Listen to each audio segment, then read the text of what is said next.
Hello.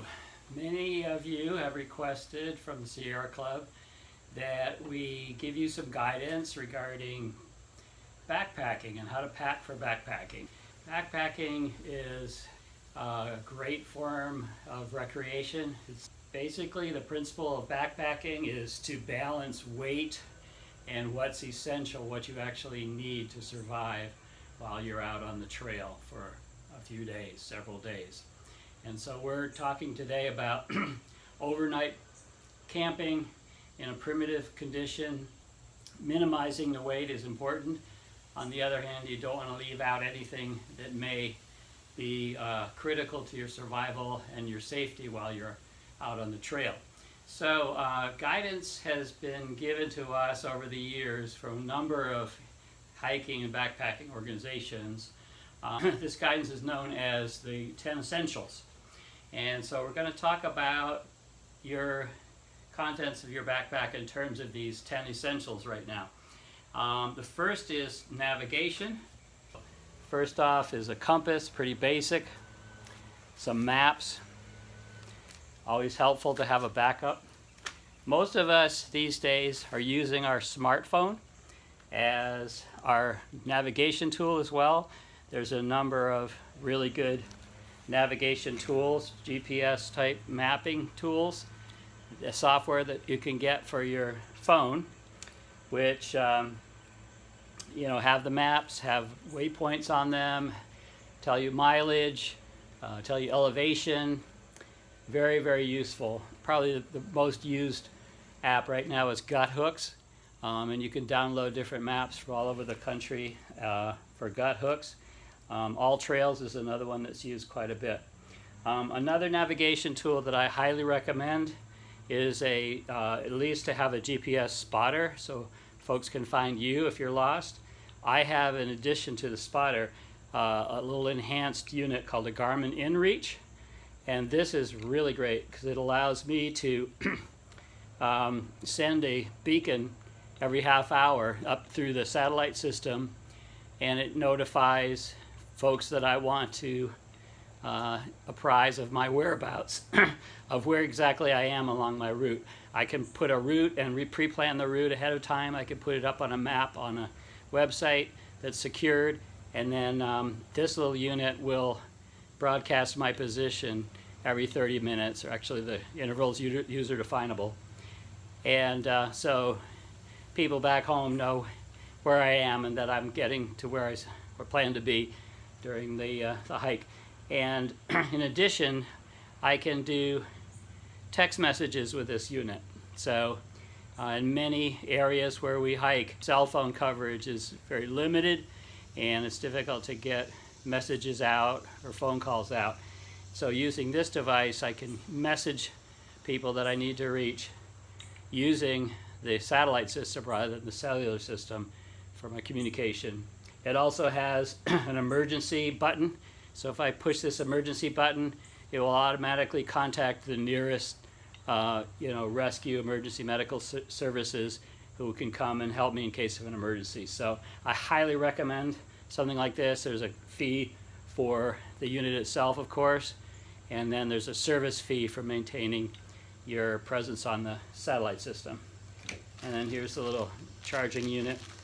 So those are some of the basics for the navigation essential item. The next essential item is headlight. Now, different organizations have slight variations on the 10 essential items. Some people put the headlight in with the safety items, which we'll get to soon.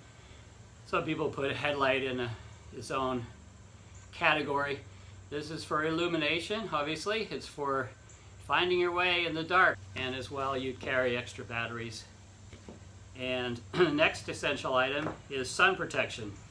So sunglasses, very important here in Florida. We're pretty aware of the importance of sun protection, and a good hat, a wide brim hat is very good to protect yourself from the sun. Some people just like to wear the ball cap, but then got to be sure to consider your ears.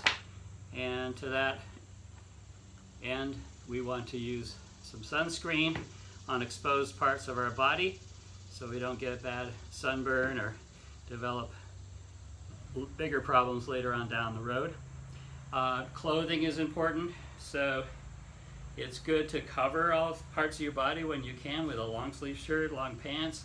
Of course, for comfort, you may want to have short sleeves at some point. You may want to wear shorts. In that case, be sure to use your sunscreen. Another item that I've used, particularly in Florida, where the sun and the heat can get quite brutal in open areas when you're not under a tree canopy, is a very lightweight hiking umbrella. This can be used for rain protection, but also for sun protection. The old concept of a parasol. So just folds out like that, and then it rolls back up. You can put it right into your pack, and it's very lightweight, this one. Okay, the third essential item is first aid. Also, we might want to talk about insect protection. That could be categorized with the first aid. It could be its own category. Let's talk about that now. Insects are bothersome, but they also can be dangerous. Particularly a big risk out on the trail right now are ticks. Several different kinds of ticks that lead to several different types of illnesses, which can be lifetime illnesses and chronic conditions you'll face the rest of your life. So one thing you might want to do is treat your clothing with permethrin. You can buy that in a spray bottle. You coat all your your clothing, particularly down towards your feet, with permethrin and let it dry and soak in completely, and then that'll protect your clothing for several wearings. And what that does is it repels ticks and other insects from crawling into up your leg on your clothes and getting into the rest of your body. So I really recommend doing that prior to going out on hiking. Keep bugs away from your face. You can get this little head net. This is very lightweight, very breathable. Again, have your own portable bug screen. Insect repellent, of course. There's a number of different kinds. This one is one I've been using lately. It's very good. It's good particularly for ticks, called picaridin, Picaridin. And it's a lotion you put on, so that it doesn't smell as bad as some of the other bug sprays, and it goes on easily, and it stays on really well, and it really is effective in keeping away mosquitoes and particularly ticks. So next we have the first aid item. Okay, so here are some of the items that I have in my first aid kit. Of course, you want various types of bandages. You'll invariably get some types of cuts or abrasions or blisters out on the trail, and you want to treat those as soon as you can, because you're out there with a lot of dirt and other things that can affect your cut. So of course you want to first apply some antibiotic ointment like Neosporin, and then put on your bandage. For bigger cuts, you'd have bigger bandages. You'd have some tape for the gauze pads or bandages that you'd bring. We'd have some kind of antiseptic wipe you could use. It's good to have just some razor blades, sewing needles, thread, some swabs, and pins, safety pins to use. So you can make a little pack like that. You want to bring a whole bottle of everything. You want to just select what you might need for the trip and pack that in a separate little container. Here are a bunch of different pills. I have ibuprofen, pain relief.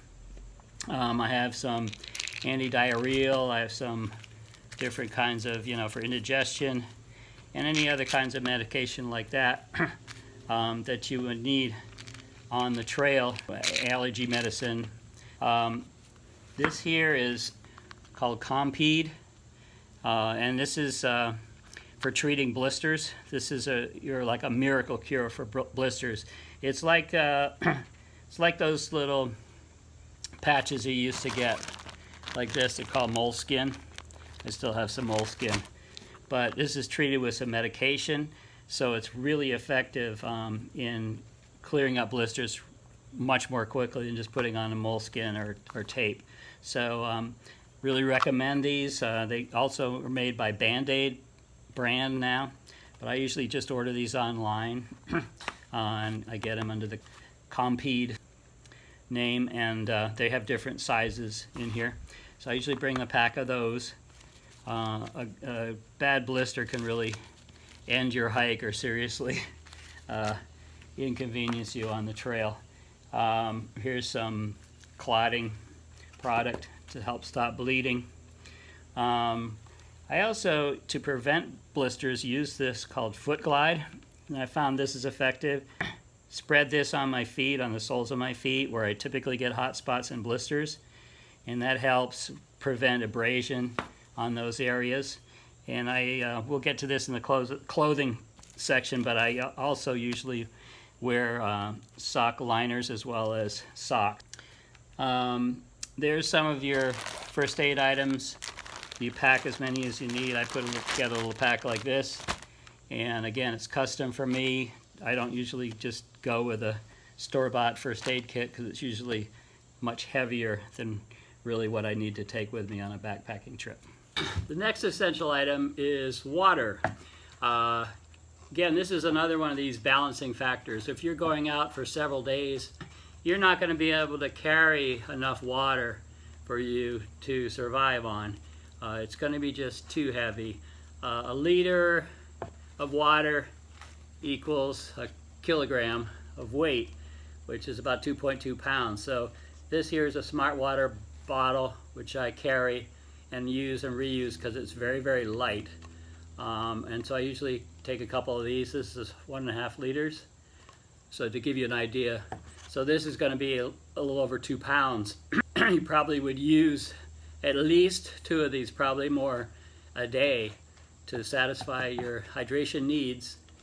And so if you're going for 3 days, now you're talking about 12 pounds additional weight to carry, which is going to be basically unsustainable for most people, or what I would recommend for comfort and enjoyment of your hike. So we typically do not carry all the water we need. We typically find water sources along the way. So this is why planning is important. You plan your route so you're near known water sources. So you can do that by consulting guides and other people on Facebook groups or what have you to plan your trip so that you are getting access to some water sources along the way. Now, any water source out in the wild should be suspect. They could look like the clearest mountain stream, but you don't know what's really going on upstream in terms of, animals, use of them, or even humans polluting those streams. So we always want to at least filter our water. So I would recommend carrying a small filter like this. This is a Katahdin squeeze filter, and so this is a bag that we fill with water. You want to keep your dirty water container completely separate from your clean water container. That way you won't contaminate your water source. So you fill this up with water and then you just squeeze it out through this filter, and that takes out all or most of the bacteria and a lot of the common viruses. If you really are concerned about the quality of the water source, you may want to treat the water as well. Boiling is definitely recommended. So you can boil your water, and that will help remove contaminants that could make you sick. We also have these drops called Aquamira, and these are good as well. You mix these together and shake them up in the water bottle, and this will also disinfect your water. I recommend carrying a little scoop of some sort. This is just the bottom of a smart water bottle that I've cut out with a knife.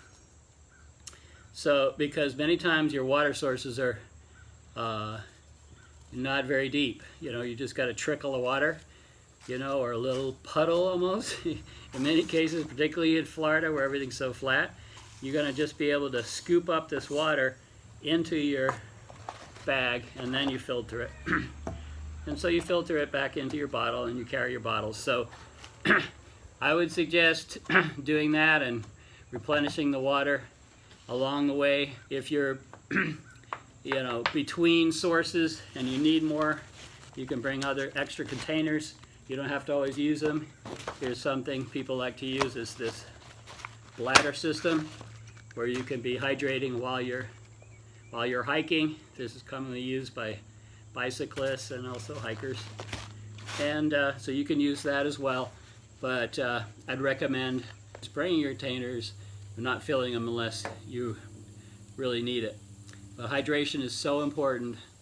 You're going to really suffer on the trail. You could have some problems with heat exhaustion and heat stroke if you don't keep properly hydrated.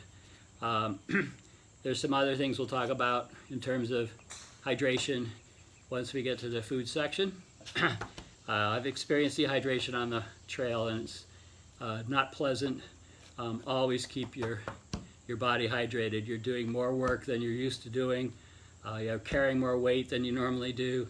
In many cases, you're changing elevation. You're hiking upwards in elevation and putting more stress on your muscles and your heart and your lungs than normal. So you're going to be consuming and needing more water in the cells in your body. So and all the minerals that are in that water. So please make sure you hydrate properly. Okay, next is shelter. Very important.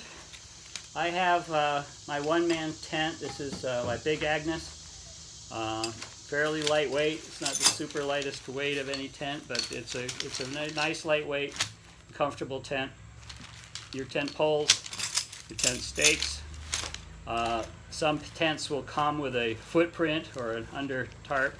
I just cut my own because mine didn't come with it. So I use Tyvek. It's very tough. Tyvek's a building material used for siding.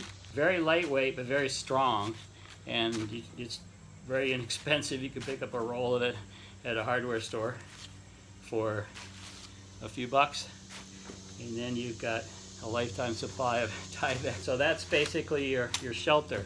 So some people like to hammock camp. Hammocks with appropriate tarping is also a good shelter. Certainly acceptable as long as you find a place to hang your hammock. You may want to just use a tarp system.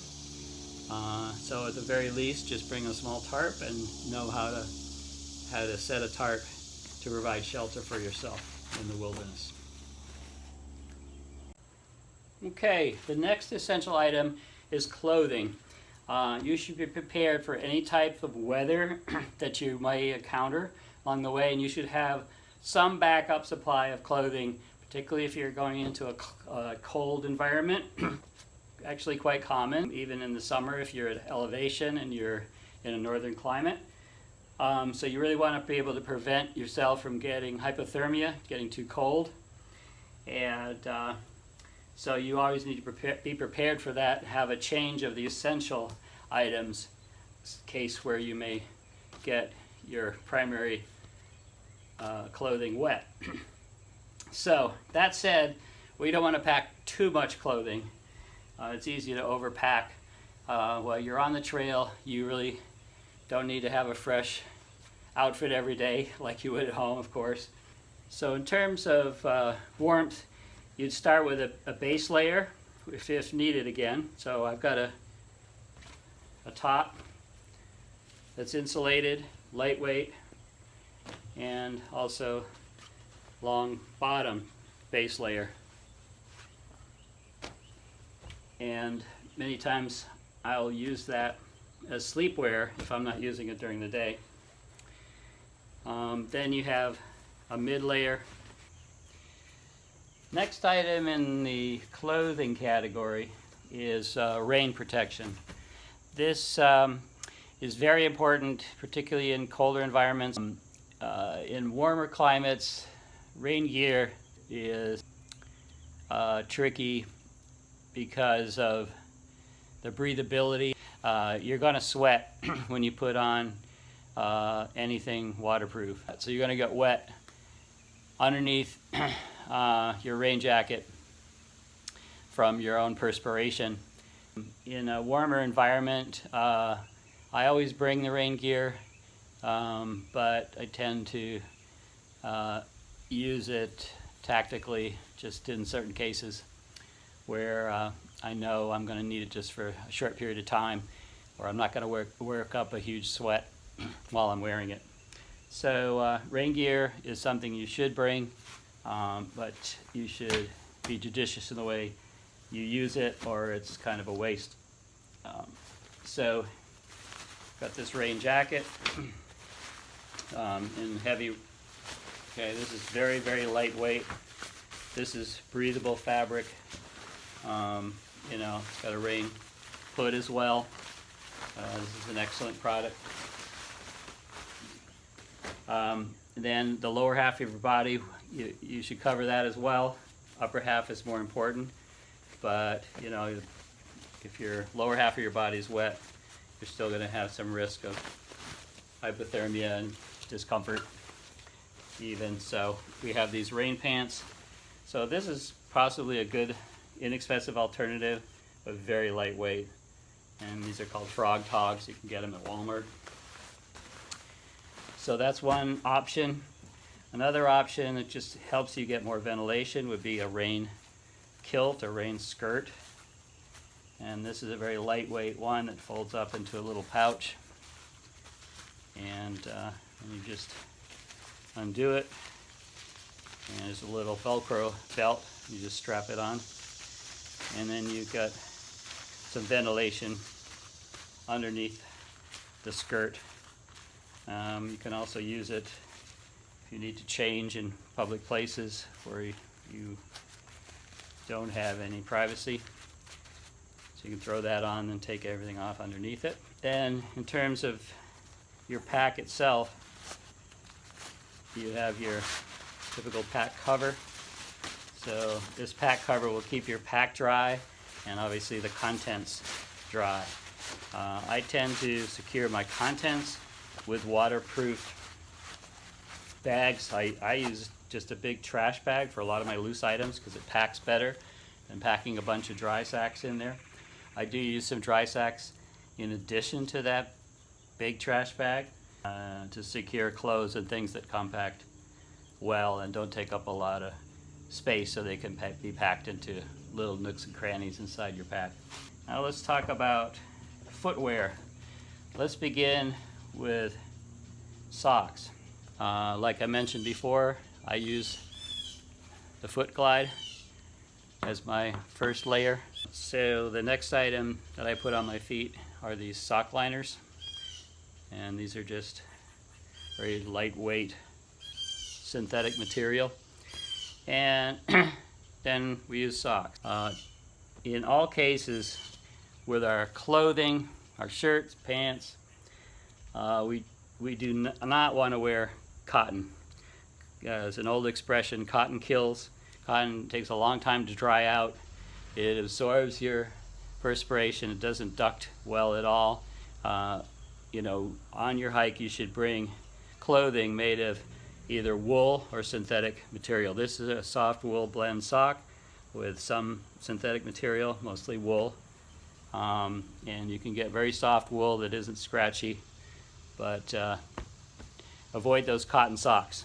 Same way with your shirt and pants. This is all synthetic material, and that's what you should be wearing out on these hikes. Okay, continuing with footwear, what should your shoes be like? Shoes or boots? Waterproof, non-waterproof? The consensus is becoming, in most cases, to wear lightweight not waterproof, breathable footwear. The reason for this is unless your boot is up to your knees or your hips, you're probably going to at some point face flooding on a trail that would exceed the tops of your boots, and then water is going to get inside of your boots. And if you have waterproof boots, then it's going to be almost impossible to get them dried out in the time that you're out on your hike. Wear very quick drying, very well ventilated shoes that are built for trail walking, trail running, and there's a lot of these on the market now. You want them made for hiking, not for running. They have some good tread on them to get good traction like you would in a hiking boot, but then you've got this very breathable material on the top that'll keep your feet cool. They're extremely lightweight, which will help you with your endurance and be able to cover more miles with less fatigue. And they're very, very comfortable. So it's really important to get comfortable, lightweight, and good fitting footwear for hiking. So I would suggest going and getting yourself fitted at a good outdoor store. If you've never done this before, don't just buy your normal size off the internet that you wear for a walking shoe. Your foot can feel okay for the first few miles. It's over multiple miles that you begin to take a toll on your feet, and you begin to feel the pressure points and the hot spots that lead to blisters. The other factor for footwear, of course, is how it supports your foot. Some people prefer a little higher top just to support ankles if they have weak ankles. What I find the most important thing is just to get the foot fitted properly within the shoe in terms of the width, in terms of how it fits and holds your foot. If your foot is sliding around inside your shoe, you'll have trouble maintaining stability and traction on the trail. And so all these things are really important. Go to someone who knows how to fit you when you're buying your first set of hiking shoes or boots, and then really take them out for a test run before you get out on a extended hike. Go do 5 to 10 miles just walking around your neighborhood or a local trail where you can get some help easily and get home easily if you begin to have foot problems. To sum up the clothing category, I'd suggest you bring a change of shirt, additional layers for warmth as needed for your weather forecast, rain gear, and at least one change of socks. I usually bring 2 pairs of extra socks, and I pack those.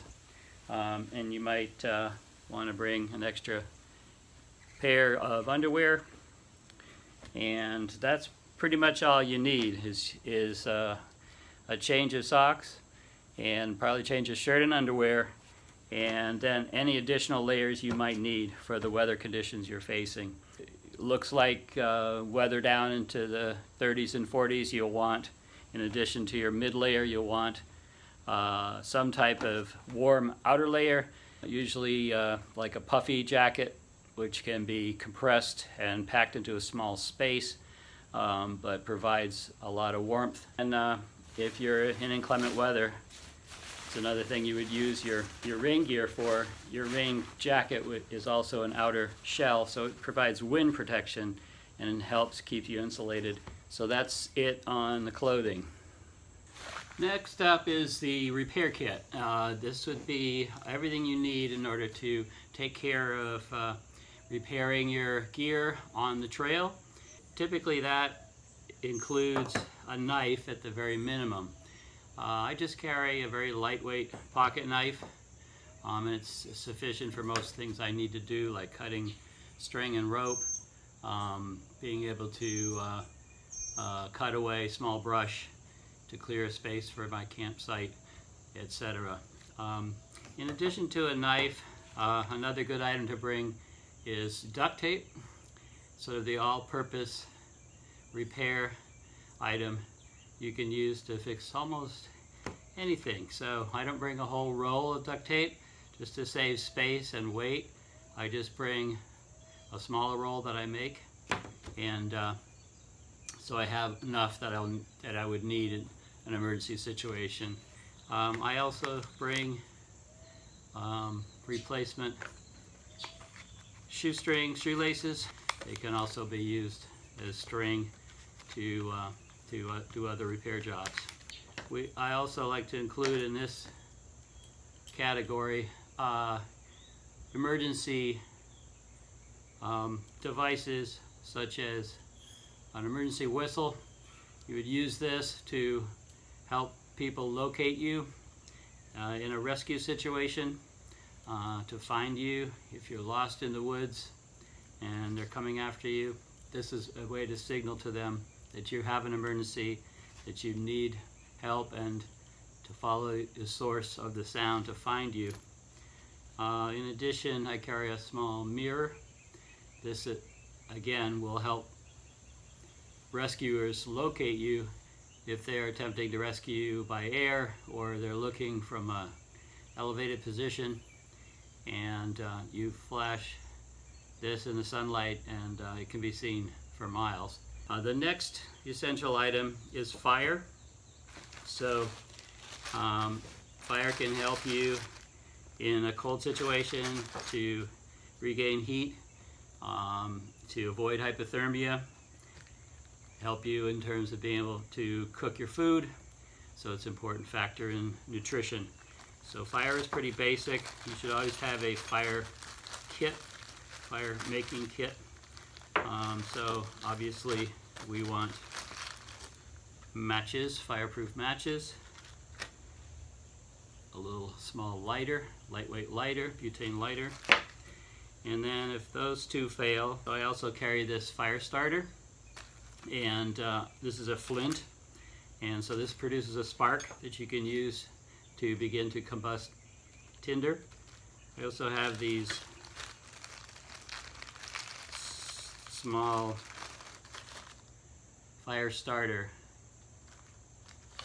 items here. These are called wet fire.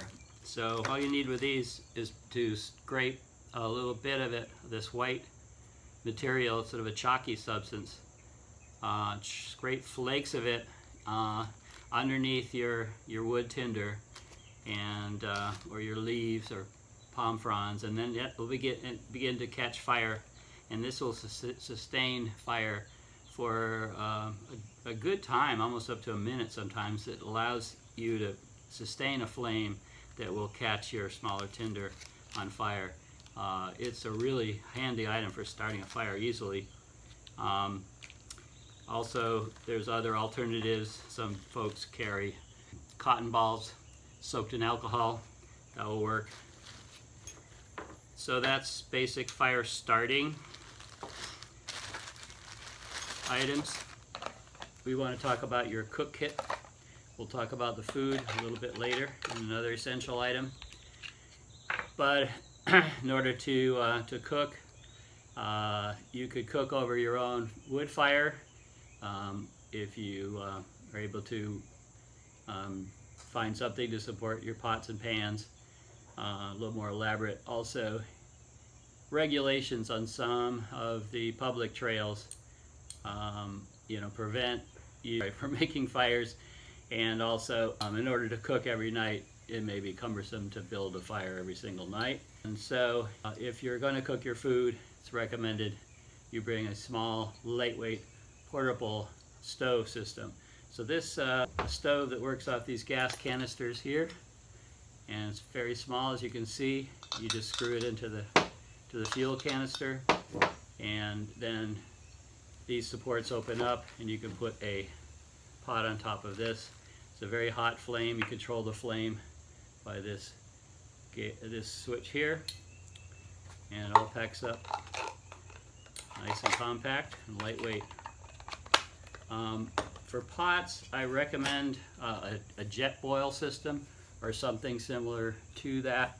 This has a bottom that has very effective heat conduction material that allows your pot to heat up very quickly in a small amount of time, so you don't waste fuel and time. So this will boil water, a couple cups of water in under 2 minutes.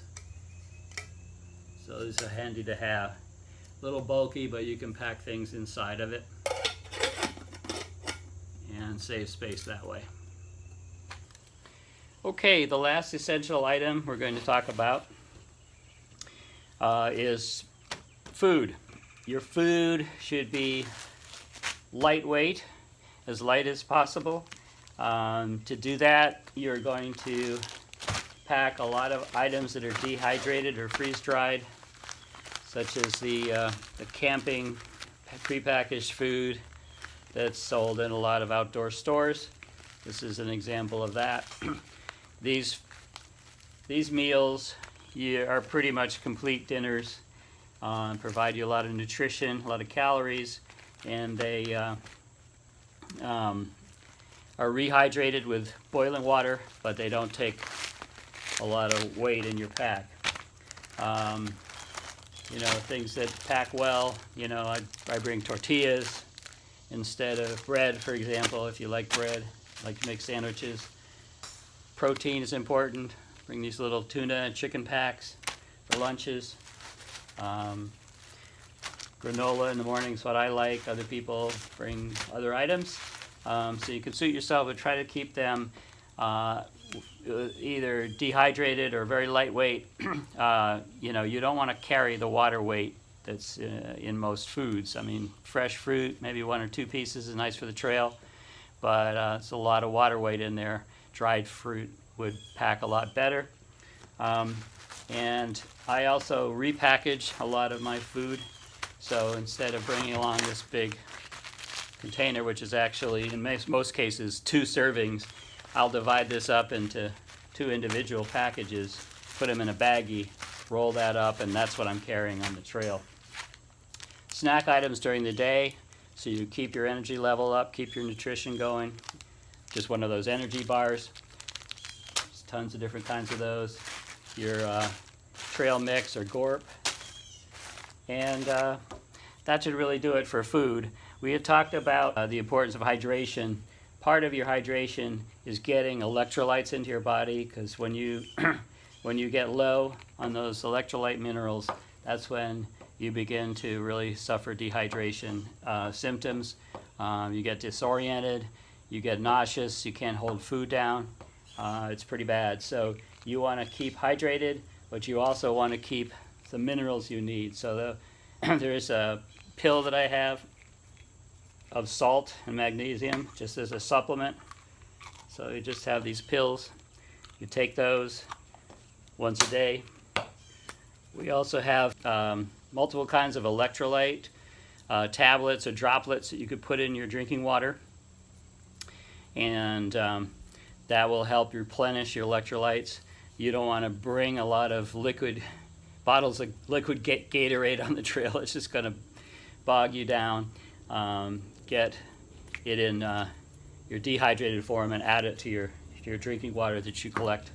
And just to add to the advice about water, you'll need water during the day for drinking, but remember, for breakfast and dinner particularly, you will almost always need additional water to cook with. So you need to plan for that amount of water. You need to carry it into your camp so you have it available for cooking, or you need to camp near a water source so that you have the water you need to cook your food. One additional comment on food. It's possible to hike and not cook. That's one way to eliminate weight, eliminate space you'll need in your pack. And as a matter of fact, I do this. I find it just a lot more convenient. And so you can go to a no-cook system. You can take the dehydrated foods. You got to experiment. Some of them don't handle cold soaking very well. Others handle it very well, and it tastes great as long as you don't mind having cold food. So I just bring this little Ziploc top container. This is waterproof. I'll put my dehydrated dinner inside of here, fill it up with the amount of water that's required, close the top, shake it up, and I'll do this sometimes at lunch when I'm on the trail, and then by the time it's dinner time, I just take it out of my pack and I'm ready to eat. So that's something else to consider if you want to reduce weight and also time preparing food on the trail. Others would never go without the comfort and the pleasure of having hot food on the trail. But I just thought I'd mention that as an alternative for saving weight. I think that's all we have to say about food, which is our last essential item that we are going to cover. There are other items to consider, and they're probably close to necessary when you're on the trail. So the first we'd like to talk about is the sleep system. So a good sleeping bag is recommended to keep you warm at night. Typically temperatures will go down at night. In some cases, depending on where you are, in northern climates, in high elevations, it will go down significantly, and you'll need additional insulation. So a good sleeping bag, there's a lot of different kinds of sleeping bags, different types of approaches for the way you might sleep. You've got to find what's comfortable for you. In terms of material, you have sort of a natural down material made out of feathers, and it's highly compressible. So this big bag will stuff down into my pack almost nothing. And so it's good that way. It's not so good when it gets wet, so you really have to take care to keep this dry. Because of the feathers, it takes a while to dry out. They make synthetic down bags now, and they're a little bit better when it comes to water, but I like my natural down. I like to just work on keeping it dry, and that's all. So there are different theories on sleep systems. Some people don't like bags. They don't sleep well in bags. Some people prefer quilts. So an upper quilt, under quilt. If you're in a hammock, you're probably going to want a quilt instead of a bag. So that's a whole other topic. You have to look into that and do what's comfortable for you. But you will probably need a sleeping bag of some sort on the trail. So you want to bring the bag with the weight and the thermal rating that you're going to need for your weather during your hike.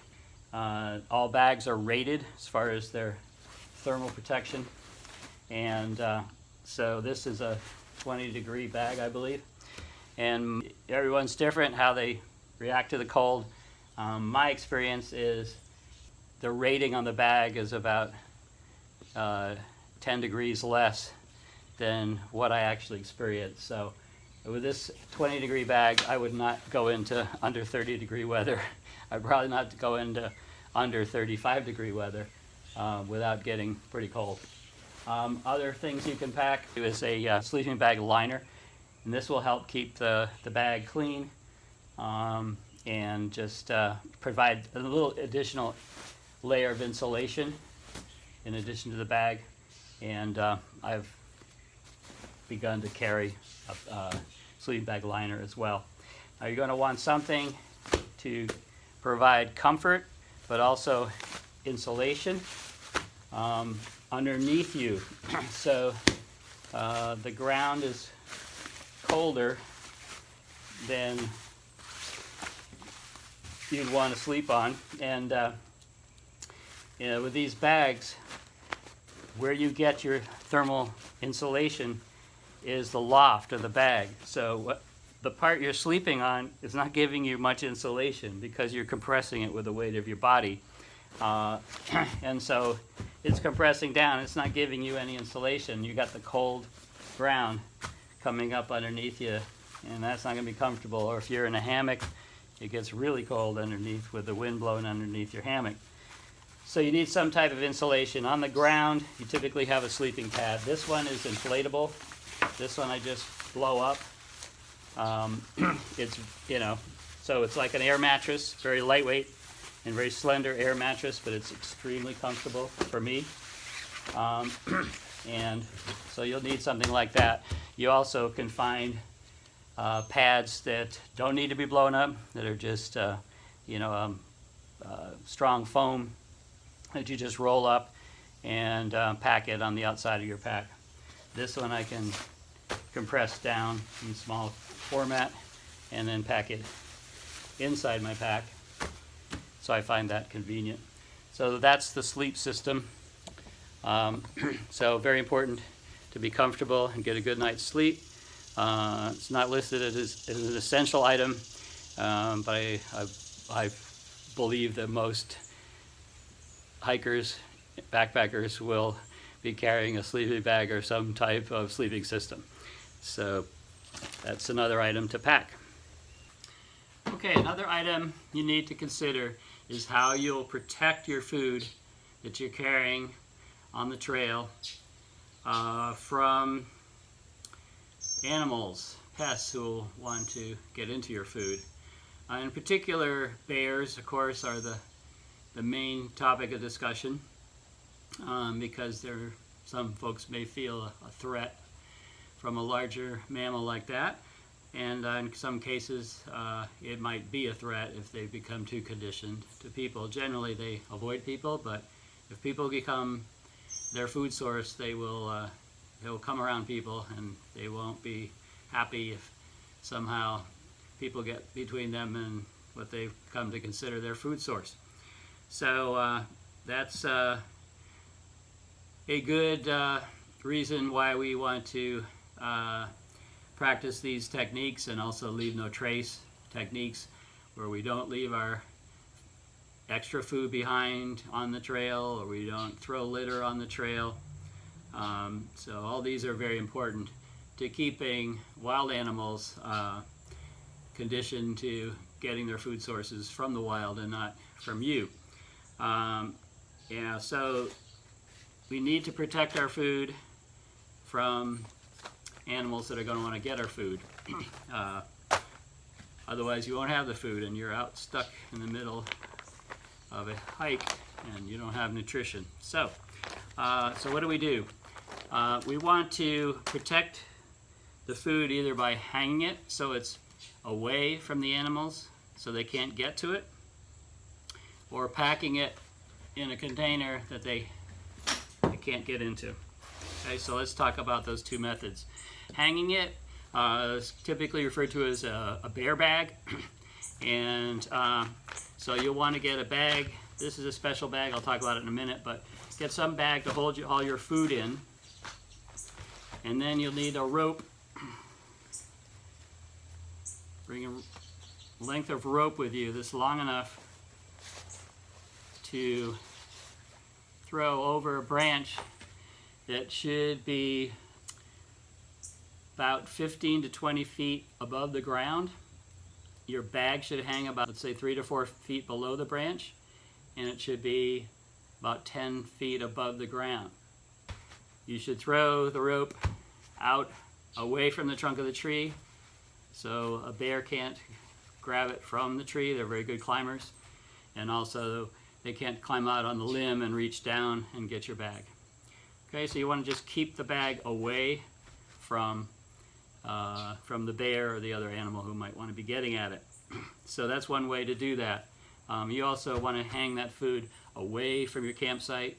So go about 100 feet, 50 to 100 feet away from your campsite, so you keep the larger mammals just away from your space and keep them in their space. Other ways to work on this problem is one, to reduce the scent of your food.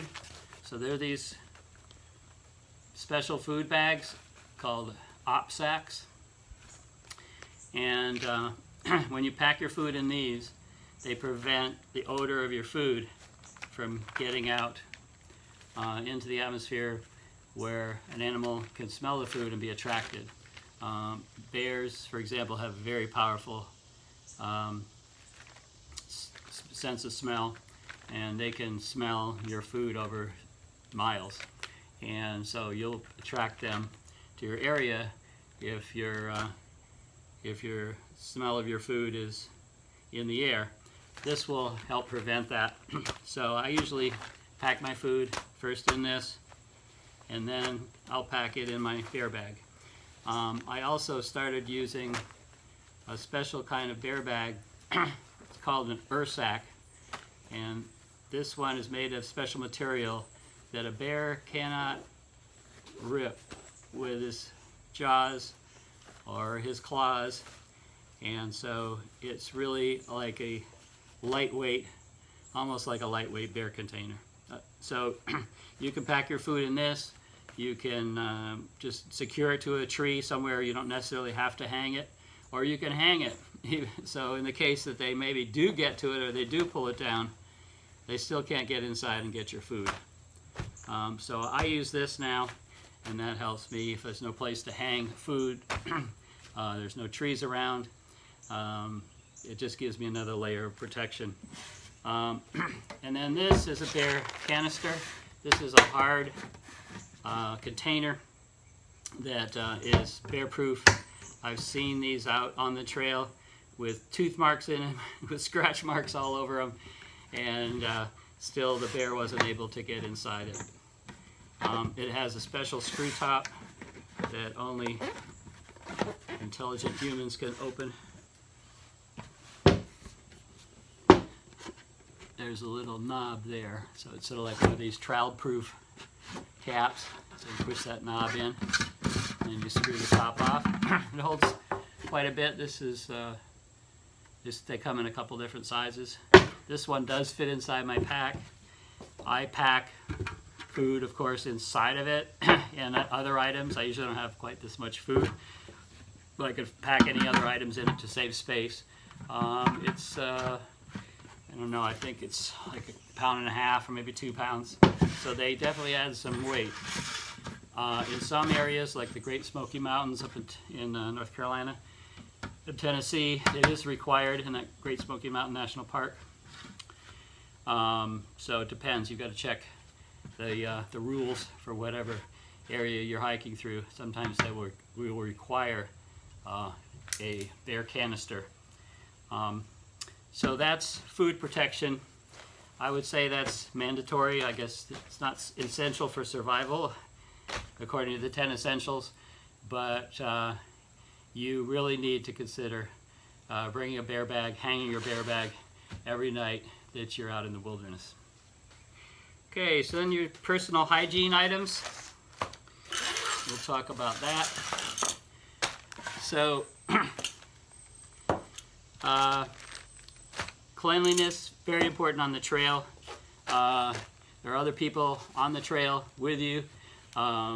Many times people will share food, or there'll be handling of utensils, handling of certain items by multiple people.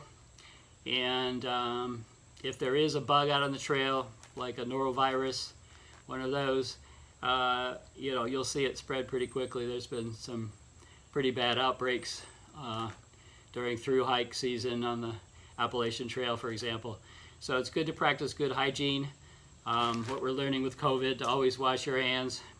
Washing your hands with soap. You can bring a little liquid soap like this. You can use this to wash dishes as well. And use your hand sanitizer often. Definitely after you go to the bathroom, definitely before you eat. And just keep yourself clean. So these personal items are also important. A toothpaste, toothbrush, small hand towel, face towel can also be used as a washcloth. So you can keep your face and other parts of your body clean on the trail without having to take a bath or a shower. And then there's going to the bathroom. So while you're out in a primitive environment, many cases you will not have any sort of an outhouse or privy or regular toilet of some sort, so you need to make your own. So it's recommended you dig what's called a cat hole latrine. It's 6 inches deep into the ground, and for your solid waste, and you would then need a little digging tool of some sort. This is very lightweight. I've seen them in plastic. I've seen them in this. This is like a little aluminum shovel, and you'd want to dig your 6-inch hole, do your business, and then cover your hole over. You want to get out away from your campsite, away from any water source, so that you're not contaminating those areas. And so we'd want to bring along your toilet paper if you need, and bring along your shovel. So again, not essential for survival, really essential from the point of view of good sanitation while you're on the trail. So all these to me are necessary items. You need to bring these. And I pack them in a small container, so whatever I need to wash up or whatever, I've got a small bag like that to keep them in. Okay, let's talk about a few other miscellaneous items you might need to pack on the trail. This is a pretty big one, but this is a charger for your phone. So as I mentioned, many of us, we use the phone for our navigation device, and sometimes if you have signal, you can use them as the communication device they're designed for.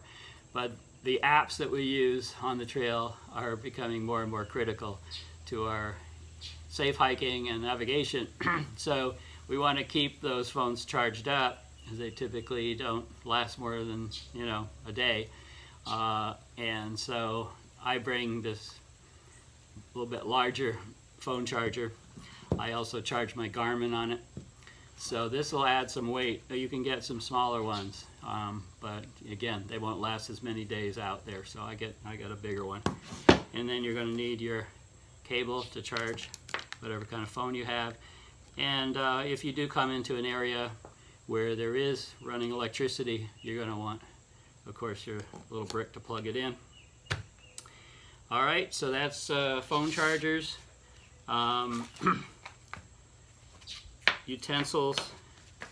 We mentioned pots and pans. You might want a cup. I don't need them on the trail, but definitely need a spork. So I got a spoon and a fork in one lightweight utensil. Let's talk about leave no trace. Anything we pack in, we need to pack out. So as you begin to consume your food and some of the packaging related to that food, I try to minimize the packaging. Like I said, just bring my own little baggies and wrap everything up in it. But you'll begin to accumulate some trash, so bring a trash bag. Might even see some trash on the trail if you can. Nice thing to do, pick it up so that we're keeping our trail and our wild places wild. So this is a pretty large kitchen-sized trash bag. Sometimes for what I find I need, I just need a smaller bag. I don't need such a huge trash bag. But it's important to have a way to dispose of your waste while on the trail. A comfort item for me and for many hikers is a pair of camp shoes. So to rest your feet at night once you've finished your hike and you're stopping for the day, I like to change out of my hiking shoes, give my feet some breathing room, air them out a bit, and I'll put on these Crocs. These are super lightweight and they're really comfortable and very durable. So I bring Crocs. Other people bring different kinds of footwear, but it's nice to have a change of footwear. One last item to mention are hiking poles. Hiking poles are helpful for stabilizing yourself as you hike on rugged terrain or through deep flooded swampy areas in Florida. Many times if you take your poles, you will be holding them, you won't be packing them. But the poles are telescoping, So you can retract them so they're compact and pack them on the outside of your pack. Most packs have a small loop that can be used to put the ends of the poles in, and then a strap at the top, and then you'll be able to take them along on your pack. So next we're going to talk a little bit about pack weight and packs and how we pack all this in. First, let's talk a little bit about pack weight. I think a good rule of thumb for most people would be to try to keep your pack weight for a multi-day backpacking trip down to 30 pounds or less. I think you'll be a lot more comfortable if you could keep your pack weight down, still pack all your essential items. There is a school of thought related to backpacking that is known as ultralight, and ultralight packers are about half of that, or maybe a little more. So that gets to be a pretty obsessive routine to try to keep your pack weight so low. Definitely possible. It's definitely kind of fun if you're into that sort of thing.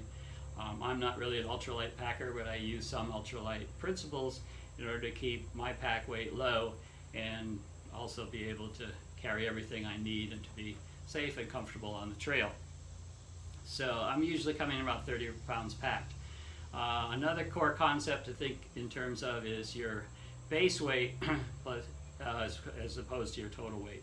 All right, so think about the things you'll need to pack that are exclusive of your water and your food, because your water and your food are consumables.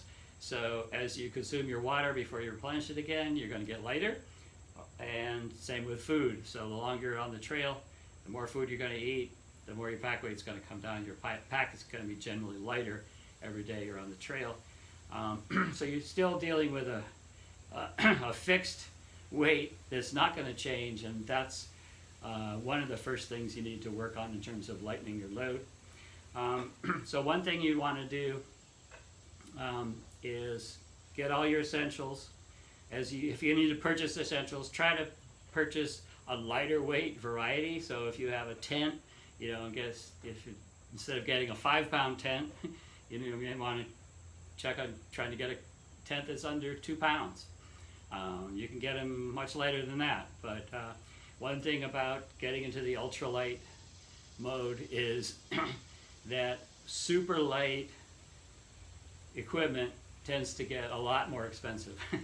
Yeah, so that's one thing to think about. So it's another one of these balancing things. You'll be balancing weight and cost in many cases, but sometimes it's just a matter of thinking it out, coming up with some smart solutions for yourselves, maybe some kind of a little bit of do-it-yourself kind of gimmickry. You can come up with a lot of interesting solutions to handle your essential items, but keep your pack weight low. So again, I can't stress that enough. You're going to enjoy yourself so much more if you're not trying to, scale your mountains in the Appalachian Trail with a, 50-pound pack or something. So, all right. So think these things through. One thing we haven't talked about yet is the pack itself. So of course that's one of your core fundamentals for your pack base weight is the pack itself. So you can get these big packs, and the packs themselves can be like 4 pounds or 5 pounds. So you're starting from a deficit.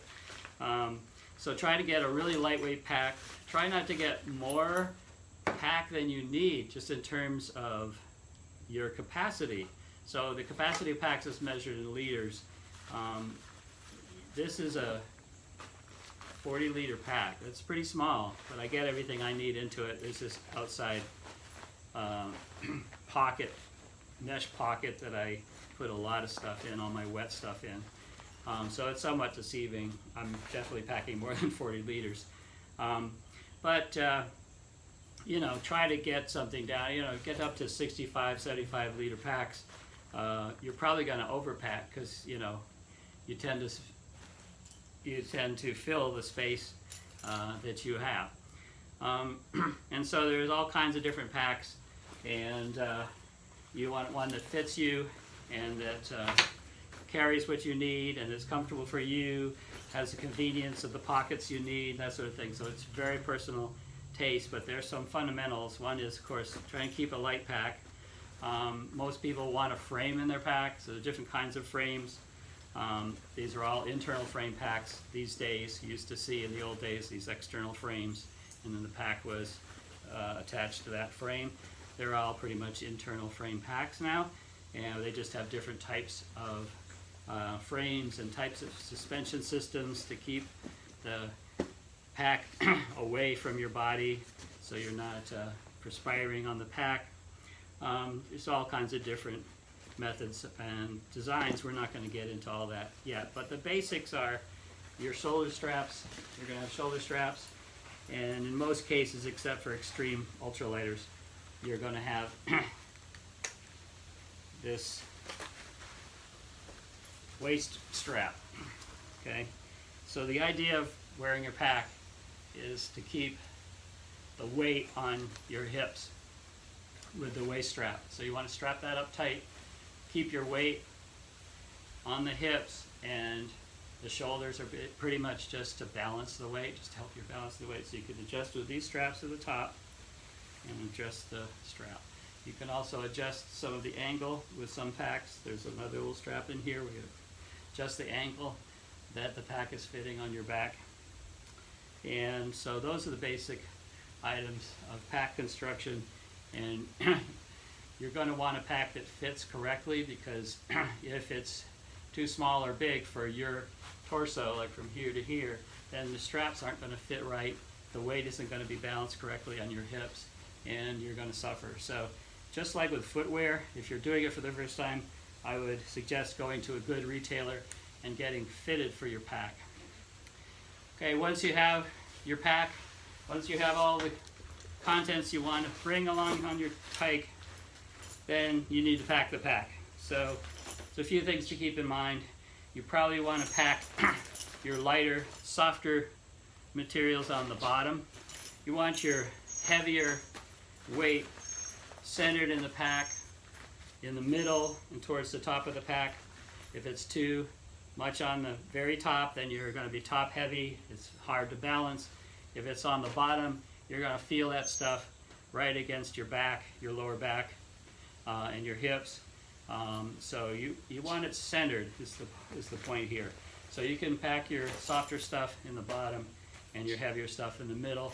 I also find, just for convenience, the things you're going to want to get to when you're out in the middle of the hike, you want it as close to the top as possible. So this tends to work out.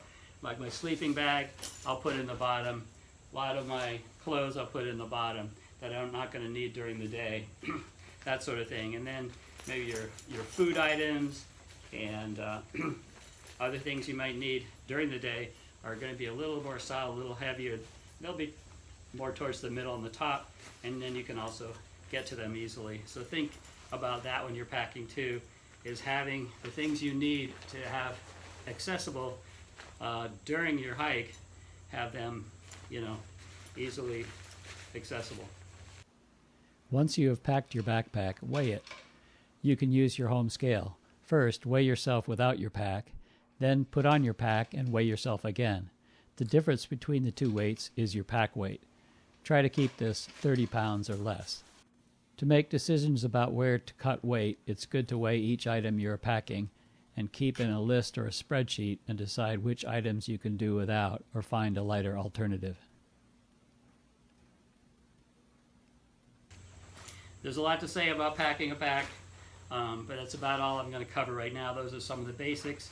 The main thing I would stress is, if you haven't been backpacking before, pack your pack before you go out on the trail, before you go on your real hike.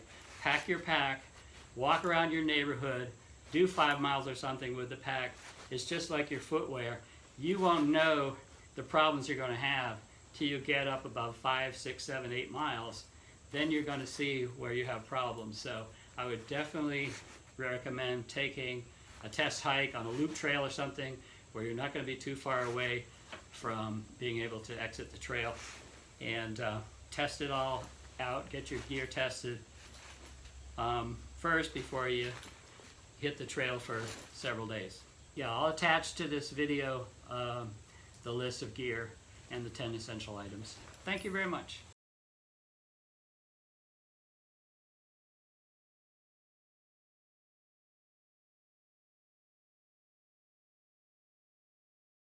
Take them along on your pack.